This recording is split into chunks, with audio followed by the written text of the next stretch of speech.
चलित वर्ष बाबा धवलेश्वर पीठ में बड़ ओषा और पंचुक व्रत पर कटक जिलापाल अध्यक्षत बैठक अनुष्ठित हो जाएगी। आसंता 18 तारिख में नवेम्बर 15 तारिख जाए कार्तिक व्रत पालन कर नवेम्बर 12 रु 15 4 दिन पंचुक व्रत पालन कर 13 नवेम्बर में धवलेश्वर पीठ में पालन हो बड़ ओषा। बड़ ओषा बड़सिंहार बेश दर्शन देवे बाबा धवलेश्वर। 15 नवेम्बर में कार्तिक व्रत संपूर्ण होगा सहित बोईत बंदाण उत्सव अनुष्ठित हो। पंचुक बड़ ओषा दिन बड़सिंहार बेश और कार्तिक पूर्णिमा दिन जोगी बेश दर्शन देवे बाबा धवलेश्वर।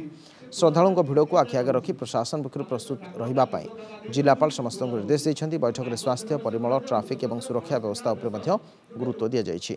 सेपरी झूला पोल को चालू करने जिलापाल अध्यक्षत एक उच्चस्तरीय टीम अनुधान करने पर झूला पोल खोल ना से नहीं निष्पत्ति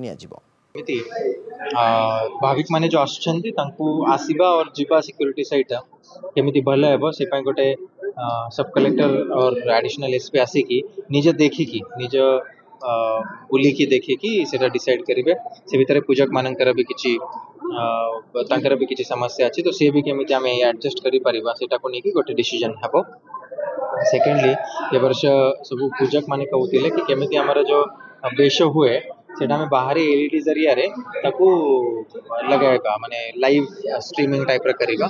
सो सेटा हमें मानि जाइछो हमें कर देबा किछि असुविधा नहीं। खाली हमें देखिबो कि सेटा रे बाकी सब लॉजिस्टिक्स जो अच्छी लाइव स्ट्रीमिंग करिबा पई जो हमको बैंडविड्थ वगैरह मिलिबा कथा सेटा जदी मिली गेला ताले हमें सेटा करि देबा। सेटा गोटे भल कथा है भल सजेशन थिला।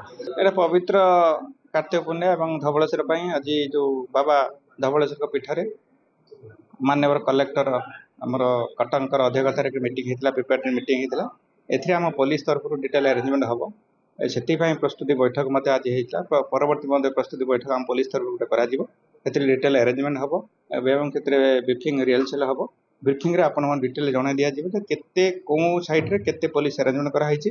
जेहेतु पंचक व्रत ए वर्ष 4 दिन पड़ुची तेणु 12 तारिख रे प्रथम पंचक पालन करा किंतु धवलेश्वर निकट रे जेहेतु 5 दिन आमर ठाकुर निर्दिष्ट बेश कराए तेणु सोमवार ठार आरंभ कर आमर प्रथम बेश करा से सोमवार रे प्रभु आशुतोष बेश पूजित हेबे एवं भक्त मान को दर्शन देवे।